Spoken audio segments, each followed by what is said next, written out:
কি করা প্রমিস তো প্রমিস আমাকে প্রমিস রাখতে হলো বিয়ে করতে হলো আর তারপর আজকের নিউজ আপডেটে থাকছে শবনম ফারিয়া এবং অপুর ডিভোর্স ফ্যাক্ট নিয়ে গোপন সকল তথ্য যা আপনাদের সাথে এই ভিডিওর মাধ্যমে শেয়ার করতে যাচ্ছি। এর সাথে থাকছে হিরো আলমের ভাইরাল হওয়া গানের সমালোচনামূলক উত্তেজনা এবং ওড়াদোড়া কিছু কমেন্ট। তো বন্ধুরা, let's start to the main topic on this video.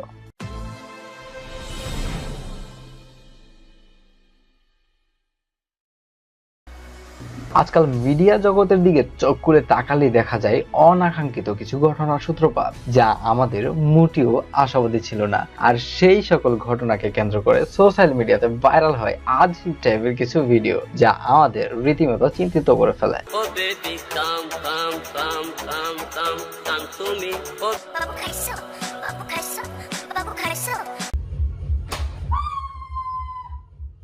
আচ্ছা, ভাইরাল হওয়া গানের কথা পরে বলেই এখন যাওয়া যাক ফারিয়া এবং অপর ডিভোর্সের দিকে। সত্যি বলতে আমি নিজেও অনেকটা চিন্তিত হয়ে পড়েছিলাম যখন হুট করে ফোনের নোটিফিকেশনটা বেজে উঠলো আর দেখতে পেলাম গোলাপি অপর ডিভোর্স।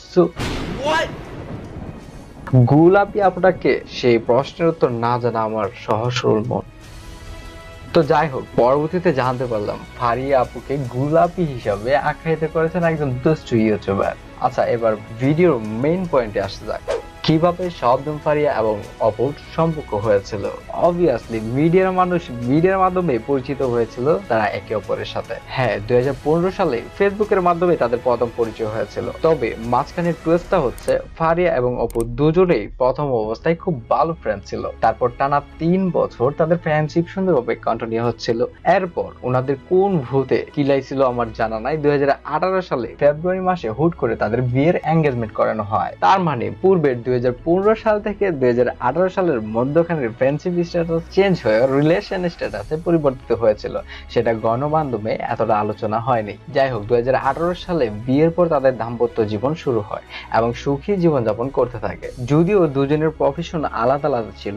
হারুনুর রশিদ অপু একজন বেসরকারি চাকরিজীবী, আর ফারিয়া আপুকে তো আপনারা সবাই চিনেন এবং জানেন। হ্যাঁ, তিনি বাংলাদেশের একজন বিখ্যাত অভিনেত্রী। তো বর্তমানে ফারিয়া এবং অপুর মাঝখানে কেন ডিভোর্স হলো সেই বিষয় নিয়ে জ্বর উঠেছে সোশ্যাল মিডিয়াতে। অনেকেই অনেক রকম কমেন্ট করছেন ফারিয়ার ডিভোর্স ম্যাটার নিয়ে। সেসব সমালোচনার অ্যান্সার দিতে ফারিয়া তার ফেসবুক আইডি থেকে একটি পোস্ট করেন। তো চলুন জেনে আসি ফারিয়া তার পোস্টের মাধ্যমে কি বলেছেন।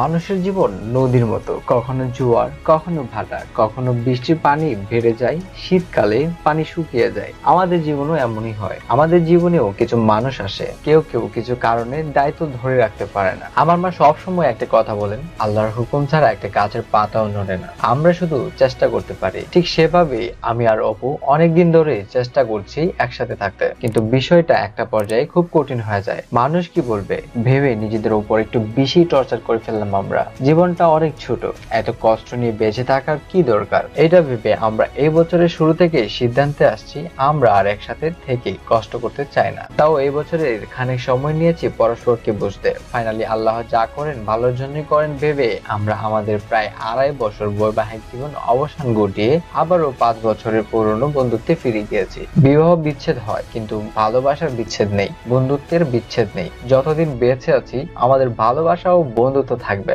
শুধুমাত্র বৈবাহিক বন্ধন থেকে আমাদের সম্পর্ক ইতি টেনে নিলাম। এই ঘটনা আমাদের জীবনের গতি হয়তো রোধ করবে, ছন্দপতন করবে, কিন্তু জীবন তো থেমে থাকবে না। অপর জন্য আমার অনেক দোয়া, ভালোবাসা আর শুভকামনা। আমরা যে সুখের জন্য আলাদা হলাম আমরা যেন সেই সুখ খুঁজে পাই। সবাই আমাদের জন্য দোয়া করবেন। তিনি আর বলেন, দয়া করে মিডিয়ার বিয়ে টিকে না এ ধরনের কথা বলে আমাদের জন্য আমাদের সহকর্মীদের ছোট করবেন না। আমরা সম্পূর্ণ পারিবারিক কারণে পারিবারিক সম্মতিতে বিয়ের মতো ইনস্টিটিউশন থেকে বের হয়ে এসেছি। আমাদের কখনো ভালোবাসা কিংবা বিশ্বাসের অভাব ছিল না, হবেও না। এছাড়াও তিনি বলেন, দুইজন মানুষের বিবাহ বিচ্ছেদ মানে দুইটা পরিবারের বিচ্ছেদ, অনেক স্মৃতির বিচ্ছেদ, অনেক ভালো সময়ের বিচ্ছেদ। এটা কারোর জন্যই সুখকর অনুভূতি নয়। দয়া করে মুখরোচক অদ্ভুত সংবাদ প্রকাশ করে আমাদের আর বিব্রত করবেন না। আমরা একে অন্যের উপর সম্পূর্ণ সম্মান বজায় রাখতে চাই। অবশেষে ধন্যবাদ দিয়ে তার বক্তব্য শেষ করেন।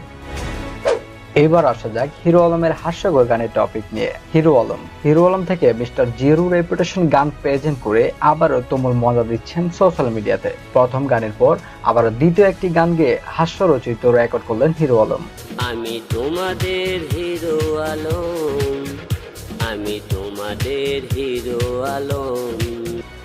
কেউ কেউ কমেন্ট করছেন এমন গান গেয়ে অন্যান্য গানের 12টা বাজিয়ে দিল হিরো আলম। তার গানের লিরিক কোন দেশ থেকে আমদানি করা হয়েছে সেটা সোর্স করছেন অনেক দর্শক বৃন্দরা। এর সাথে মজার মজার কমেন্ট তো থাকছেই। আজ এই পর্যন্তই। প্রতিনিয়ত আপনার পছন্দের তারকাদের জানা অজানা সকল তথ্য পেতে আমাদের স্টার কথন চ্যানেলটি সাবস্ক্রাইব করুন এবং পাশে থাকা বেল আইকনটি প্রেস করুন। যদি আপনাদের প্রিয় অভিনেতা বা অভিনেত্রী সম্পর্কে জানা অজানা রহস্যজনক তথ্য পেতে আগ্রহী থাকেন তাহলে দ্রুত তার নাম কমেন্ট করে ফেলুন, কেননা খুব শীঘ্রই আপনাদের প্রিয় অভিনেতা বা অভিনেত্রীদের সম্পর্কে আরো বিভিন্ন ধরনের তথ্য নিয়ে ফিরছি পরবর্তী ভিডিওতে। ততক্ষণ পর্যন্ত ভালো থাকুন, সুস্থ থাকুন।